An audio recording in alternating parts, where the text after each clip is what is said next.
Rehan beef shop जिंदाबाद। पहले से भाई सलाम अलैकुम। काटते रहो आप। हैदराबाद में चुनाव प्रचार के दौरान बीफ शॉप जिंदाबाद और काटते रहो जैसे बयानों पर विवाद बढ़ने के बाद अब असदुद्दीन ओवैसी ने इस पर सफाई दी है। दरअसल मामले से जुड़े वीडियो के वायरल होने के बाद बीजेपी ने ओवैसी को घेरा था। अब ओवैसी ने कहा है कि कुरैशी बिरादरी के लोग बरसों से गोश्त का काम कर रहे हैं, उनके बीच जाकर रेहान बीफ शॉप मुबारक कहने में क्या तकलीफ है। मैंने तो इडली की दुकान पर जाकर इडली, डोसा और बड़ा भी खाया।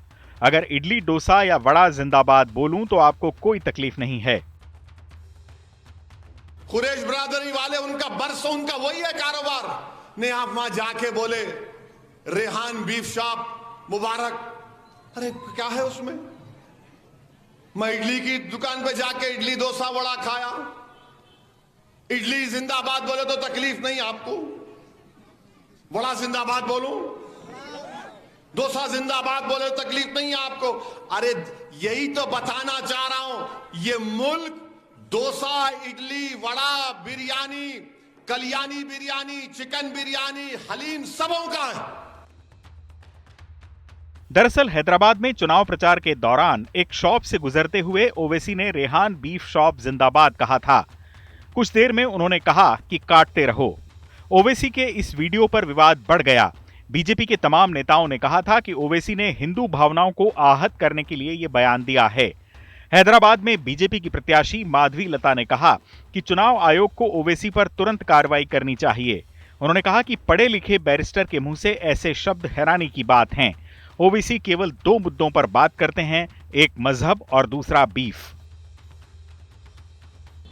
इन पर तो तुरंत एक्शन लेना चाहिए इलेक्शन कमीशन, क्योंकि जब इतना पब्लिक में ये लोग ये कह रहे हैं कि बीफ काटो और खाओ, और वो लोग रिलीजन के नाम पर भी, जैसे कि वो लोग मस्जिद के नाम पर वोट पूछ रहे हैं, दिसंबर 6 का नाम छेड़कर वोट पूछ रहे हैं, बाबरी मस्जिद का नाम छेड़कर वोट पूछ रहे हैं, तो ताज्जुब की बात है ये सारे एक ऐसे पढ़े लिखे बैरिस्टर साहब के मुंह से निकल रहा है।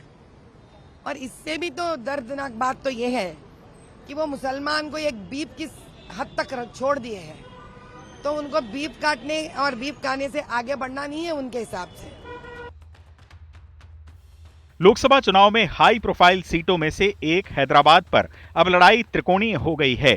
एआईएमआईएम नेता असदुद्दीन ओवैसी को जहां बीजेपी की माधवी लता से चुनौती मिल रही थी, वहीं कांग्रेस ने भी मोहम्मद वलीउल्लाह समीर को मैदान में उतार दिया है।